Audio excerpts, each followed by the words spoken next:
ভিডিওটি দেখে অবাক হচ্ছেন নিশ্চয়ই, ভাবছেন কি হচ্ছে এখানে। যেখানে বরের বসে থাকার কথা ছিল বিয়ের মণ্ডপে, সেখানে হাতে পায়ে ব্যান্ডেজ নিয়ে মাথায় টোপর পরে হাসপাতালের বিছানায় শুয়ে আছে বর মহাশয়, আর তার চারপাশে ঘুরছে পান পাতায় মুখ ঢাকা লাল টুকটুকে কোণে। দৃশ্যটা যেন প্রমাণ করছে যদি ভালোবাসা আর মনে ইচ্ছে থাকে তবে এভাবেও ঘোরা সম্ভব সাত পাকে। গত একদিন ধরে সামাজিক যোগাযোগ মাধ্যমে সবচেয়ে আলোচিত বিষয় হয়ে উঠেছে তাদের এই অভিনব বিয়ের ভিডিও। সেখানে দেখা যায় বরের হাতে পায়ে ব্যান্ডেজ বাঁধা থাকলেও থেমে থাকেনি বিয়ে। বিছানায় শুয়ে শুয়েই সারছেন বিয়ের সমস্ত রীতি। অন্যদিকে লাল বেনারসি আর গয়না পরে হাজির হয় কনে।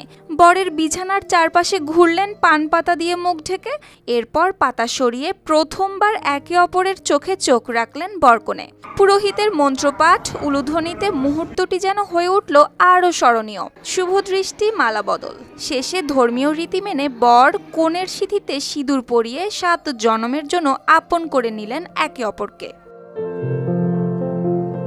ন্যাচারাল ব্যাকটেরিয়ালাইসিসের সুরক্ষায় ফ্রেশ ও অ্যাক্টিভ সব সময়। এখন ধুলাবালি জীবাণু ঘাম ক্লিন বোল্ড রিমার্ক। এভাবেই দুই পরিবারের উদ্যোগে এমন ব্যতিক্রমী বিয়ে হয়ে গেল মানিকগঞ্জের একটি বেসরকারি হাসপাতালে। শরীরের সমস্ত যন্ত্রণা ভুলে সেই রাত হয়ে উঠল নতুন দম্পতির জীবনের সবচেয়ে স্মরণীয় দিন।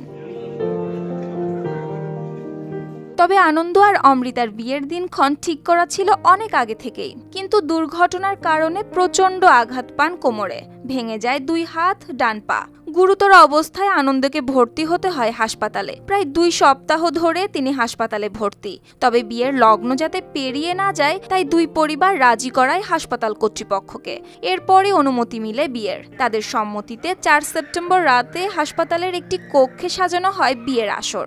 দিনক্ষণ আগে থেকে ঠিক করা ছিল, তো যেহেতু হিন্দু বিবাহ তাদের বিয়ের দিনক্ষণটা পরিবর্তন করা যাচ্ছিল না, তো তারা আমাদের কাছে আবেদন জানায় যে বিয়েটা তারা হাসপাতালেই করতে চায়।